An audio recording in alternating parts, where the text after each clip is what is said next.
Compound there. In the compound, do you have any rough estimate, figure of how many bodies were? Those, according to the report of the local people, they say that those there are 237. The scars, 237. Those ones there. But that's what they were able to collect. It's not for just this place here. And some are dumped in lagoon down there. And some are thrown in pit latrines, some are what, so it's not. That's what they collected around this compound. But if you go down, there's another place.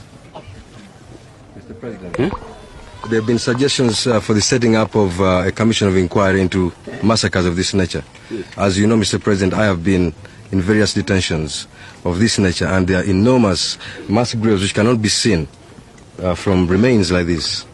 Now, I understand that you have taken some of UNLA criminals and they're being released very fast from the camps. Don't you think this will jeopardize the cause of justice? Well, we are trying to, it's reconciliation, we are trying to, those fellows who against whom there's evidence, we arrest if there's evidence against him. But if there isn't, but normal evidence is easy to get because these local people here know who was doing what. But the problem is that you are releasing these people who have been detained in these camps so fast that before you even get the evidence from the people, there are those who have been in Mpigi, officers that we know were killing people. We see them on the streets of Kampala already with the clearance from UNLA, from NRA. Bring evidence. You see, for us, we can't arrest somebody unless we have good evidence. Well, this is why we are suggesting a commission of inquiry or something like that, where citizens can take evidence against these criminals. Okay, that's a good idea. You mean expediting that process? It's a good idea. But at the same time, we can't hold somebody unless we have good evidence against you. You know, it's a dilemma. Otherwise, we'll end up like, like you were. You know, people would hold you for no reason. Yeah?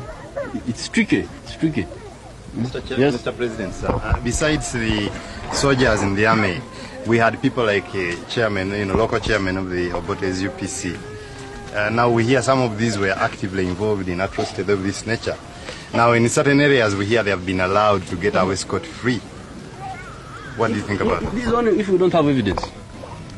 If we don't have evidence. If the man who was here, we would have arrested him. For instance, this one who was here, the CEO. We may not know the rest, but we would have got hold of the commanding officer and the intelligence officer. Then we would have started there. But these fellows have run away. But Mr. President, there is a question of those taking back the soldiers from the defunct army of Milton Obote and the Tito Okello. Don't you think it wouldn't be good to take them back in this NRA army? The problem is not the soldiers. The problem is the leadership. Soldiers can be good or bad depending on the leadership. Because they are already spoiled by behaviors. No. Do you think they can spoil our soldiers of NRA? They may have some traits, but they can be... The problem is the leadership. Even our boys here were misbehaving. They would come and sometimes steal some people's muhogo, cassava. Then we get a report from the population. Then we chase those who are stealing the muhogo. Sometimes we miss them, sometimes we get hold of them. If the leadership is struggling against these wrongs, it cannot go to this extent.